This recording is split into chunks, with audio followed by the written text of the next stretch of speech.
Après des années de buzz et, disons-le, de battage médiatique, la conversation autour de l'intelligence artificielle a vraiment changé de ton. La question, ce n'est plus si on doit l'utiliser, mais plutôt comment on peut en tirer une vraie valeur business. Alors allons voir ça de plus près. Voilà la question à 1 million. Tous les dirigeants se la posent. L'enthousiasme des débuts, c'est bien, mais maintenant on veut des résultats concrets. Où est le fameux retour sur investissement? Eh bien, et si la réponse se trouvait dans un concept qui est déjà en train de tout transformer? Et voici la star de notre analyse, l'IA agentique. Attention, on ne parle plus d'une IA qui se contente de suggérer ou d'aider. Non, on parle d'une IA qui agit. Imaginez-la moins comme un assistant et plus comme un chef de projet junior, capable de prendre des initiatives pour mener à bien des missions complexes. Toujours sous supervision humaine, bien sûr. Alors voyons à quel point cette fameuse frontière est déjà devenue une réalité. L'IA agentique, ce n'est plus de la science-fiction. Elle est en plein déploiement, à grande échelle, et elle est déjà en train de redistribuer les cartes. Et regardez ce chiffre, 52%. C'est juste énorme. En un temps record, plus de la moitié des entreprises qui utilisent l'IA générative ont déjà mis en production des agents d'IA. Ce n'est pas une petite tendance de niche, là c'est un véritable raz-de-marée. Et ça se comprend parfaitement quand on lit ce que dit la directrice de la technologie de Wayfair. L'impact est partout. Il ne s'agit pas d'une solution pour un seul département, mais bien d'un outil capable de booster l'efficacité dans quasiment tous les domaines d'une entreprise.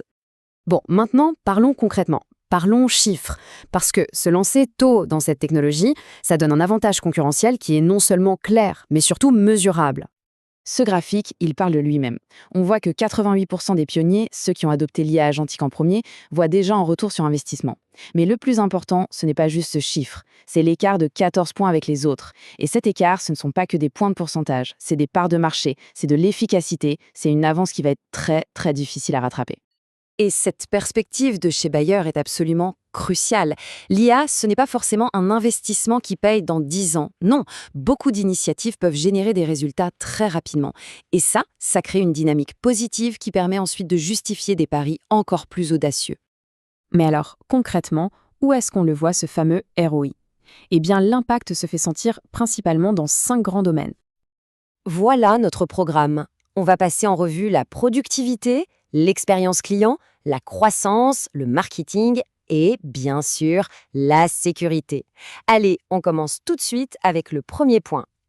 Premier domaine, la productivité. 70% des dirigeants constatent une amélioration. Et attention, on ne parle pas juste d'automatiser des tâches répétitives, mais de libérer les équipes pour qu'elles puissent se concentrer sur ce qui a vraiment de la valeur. Deuxième point, et c'est le nerf de la guerre pour n'importe quelle boîte, l'expérience client. 63% des dirigeants voient une nette amélioration.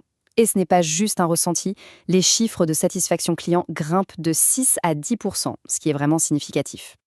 L'exemple des Golden State Warriors illustre ça parfaitement. Avoir une IA disponible 24h/7, qui peut répondre aux questions et résoudre des problèmes sans fil d'attente, ça change complètement la donne pour le client. Troisième domaine, la croissance, la vraie. Celle du chiffre d'affaires. 56% des organisations rapportent une croissance tangible, directement liée à l'IA générative. Comment? Par exemple en dénichant de nouvelles opportunités de marché ou en accélérant le lancement de nouveaux produits. On enchaîne avec le marketing. Ici, plus de la moitié des entreprises, 55% pour être précis, voient un impact majeur. L'IA permet de créer des campagnes beaucoup plus ciblées, de générer de meilleurs prospects et au final d'améliorer les taux de conversion. Et enfin, la sécurité. Là aussi, les chiffres parlent d'eux-mêmes. 77% sont plus efficaces pour identifier les menaces. L'IA apporte une capacité de détection et de réponse bien plus rapide, bien plus proactive, ce qui renforce considérablement la sécurité globale. Ok, on a vu le quoi. Maintenant, passons au comment. Comment font les entreprises qui réussissent avec l'IA? Quelle est leur recette secrète pour obtenir de tels résultats?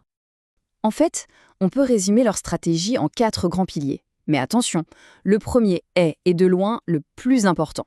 Le soutien total de la direction générale.